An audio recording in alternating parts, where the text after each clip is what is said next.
Jai Maha Maya ki Jai, Vishveshvari Mati ki Jai.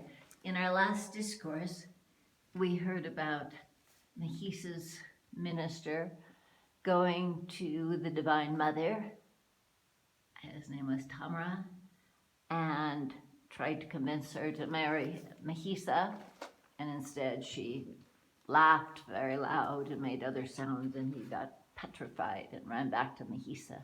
So Mahisa met with many of his ministers to find out what he should do next. And two of his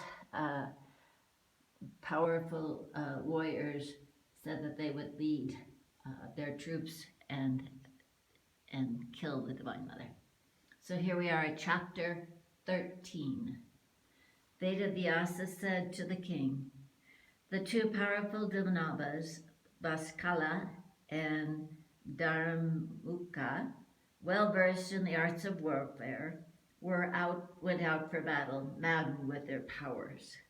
The two demons, elated with vanity, went to the battlefield and began to address the Divine Mother in deep voices as the rumbling of an ocean. Oh, beautiful Devi, you better choose and worship the Lord of the demons, that high-souled Mahisura, who has conquered all the Devas. He will come before you in privacy in human shape, with all auspicious signs and adorned with beautiful ornaments. O sweet smiling one, better place your highest feelings of love on that lovely Mahisa as your husband, and you will get all the pleasures of the three worlds as you desire. O sweet speaking, in short, if you select him as your husband, you will be the mistress of those incomparable worldly happiness that women always aspire to. Hearing thus the words of Baskala and Dharamukha, the Devi said, "Oh, stupid, do you think me as deluded by passion? Do I not possess strength and intelligence that I will worship that hypocrite Mahisa as a husband? See, the ladies of high families select those persons that are equal in rank as far as family and distinctions, qualifications, and propriety of conduct are concerned, or those who are superior in beauty, cleverness, intelligence, and other qualifications.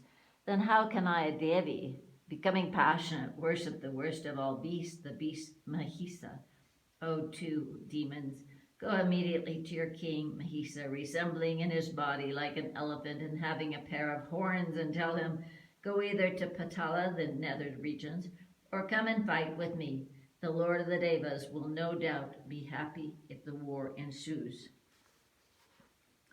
O stupid, my advice here cannot go in vain. I will easily slay you and then depart. Knowing this, do as you like.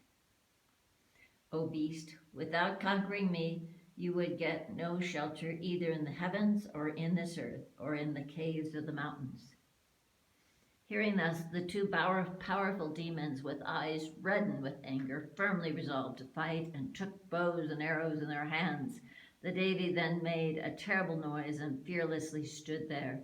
The two demons then began to shoot dreadful arrows at her. For the victory of the Devas, the Devi began to hurl arrow after arrow on the two demons, emitting a sweet sound. Baskala first came forward with no delay, and Dharamukha stood aloof there simply as a witness. The terrible fight then ensued between the Devi and Baskala. Arrows, swords, and weapons were seen shining in the air and raised terror in those that were dull of intellect. Then the Mother of the Universe, seeing Baskala growing turbulent, shot at him 5 arrows sharpened on stone. The demon too cut off the arrows of the Devi and hurled 7 at her, seated on a lion. The Devi cut off the demon's arrows and shot at that hypocrite sharpened arrows and began to laugh frequently. She again cut off his arrows. Baskala then pursued the Devi with a club in her hands to slay her.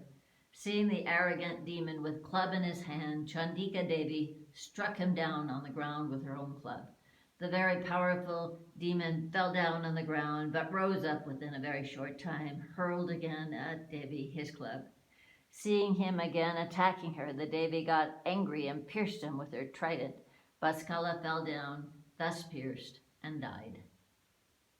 Vaskala falling thus dead on the field, the soldiers of the wicked demon routed, whereas the Devas became very glad and repeatedly shouted victory to the Devi. On this demon being slain, Durmuka came forward on the battlefield filled with anger and accompanied by a strong army. Mounted on his chariot, shielded all over his body with a coat of armor. The demon came before the Devi, shouting all along, "Wait, wait, O you weak woman," and with bows and arrows in his hands. The Devi blew her conch shell and made sounds by stretching her bow in order to make the demons infuriated with anger.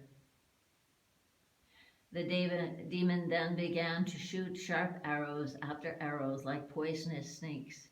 The Maha Maya, by her own arrows, cut off those of her enemy and began to shout loudly.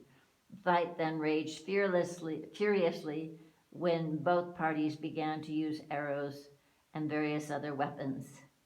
Blood began to flow in the battlefield in the torrents like rivers, and on the banks of that river of blood were seen the severed heads of dead bodies. The air began to emit an offensive smell because of the contact with these corpses, and there were heard the heart-rending sounds of various carnivorous birds and animals coming to eat the dead bodies. Then the wicked demon began, as if inspired by the god of death, to address the Devi angrily and arrogantly with his right hand raised up before her.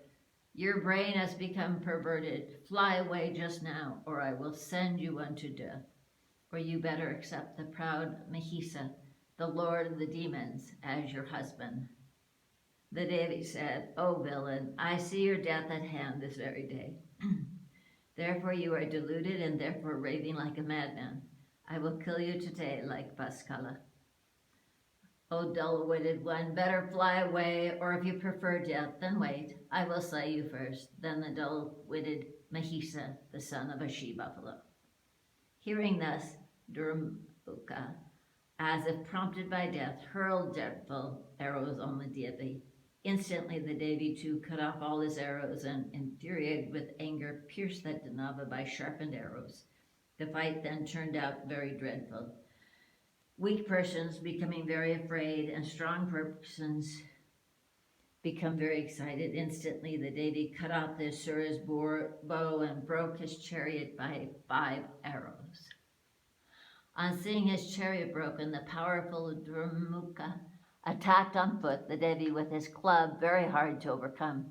He knocked at the head of the lion with that club with great force, but the powerful lion did not become unsteady, though so very hard hit.